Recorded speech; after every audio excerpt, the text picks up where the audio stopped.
আসসালামু আলাইকুম। সবাই কেমন আছেন? আশা করি সবাই ভালো আছেন। আজকে আমি একটা হচ্ছে যে রোগের জীবাণু কথা বলবো। আচ্ছা, এই যে আমাদের যে রোগটা হয়ে থাকে, এই রোগটা কোন জীবাণুর কারণে হয় এবং কেন হয়, কি জন্য হয়?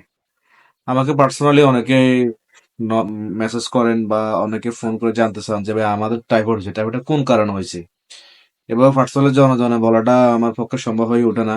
তা আমি চিন্তা করলাম যে একটা ভিডিও মেক করে দিব, তাহলে সবাই জানতে পারবে যে আসলে আমাদের টাইফয়েডটা কেন হয়। ঠিক আছে? আজকে আমরা জানবো টাইফয়েড। টাইফয়েডটা কি কারণে হয়, কোন জীবাণুর কারণে হয়, সেই বিষয়টা আজকে আমরা জানবো। টাইফয়েডটা অনেকেই মানে জ্বর হলেই বলে যে আমার টাইফয়েড। আসলে আমার টাইফয়েড আছে কিনা এটা আগে আমাকে ইনভেস্টিগেশন করে ব্লাড টেস্টের মাধ্যমে জানতে হবে যে আমার টাইফয়েডটা আছে কিনা। যদি আমার টাইফয়েড থেকে থাকে তাহলে আমার টাইফয়েডটা কোন জীবাণুর কারণে হয়েছে এটা আমাকে জানতে হবে। আমার টাইফয়েডটা কেন হয়েছে? কোন জীবাণুর আক্রান্ত দ্বারা আমার টাইফয়েড রোগটা হলো? টাইফয়েডটা হচ্ছে একটা ব্যাকটেরিয়া জনিত রোগ।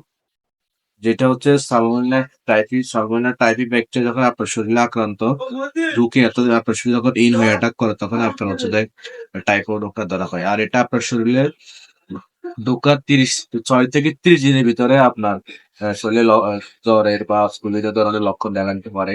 আপনার হচ্ছে পেটে ব্যথা হতে পারে, কোষ্ঠকাঠিন্য হতে পারে, বমি ভাব হতে পারে, মাথা ব্যথা হতে পারে এবং জ্বরের তীব্রতা অনেক বেশি বাড়তে পারে। আপনি বমিও করতে পারেন অনেক বেশি। আর এটা মূলত ছড়ায় হচ্ছে দূষিত পানি এবং দূষিত খাবারের মাধ্যমে।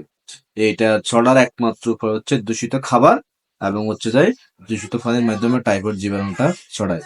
আশা করি সবাই উত্তর পেয়ে গেছেন এবং আপনারা যদি কোনো কিছু জানতে চান অবশ্যই আমার কমেন্ট বক্সে জানাবেন। ইনশাল্লাহ আমি উত্তর দেওয়ার চেষ্টা করব।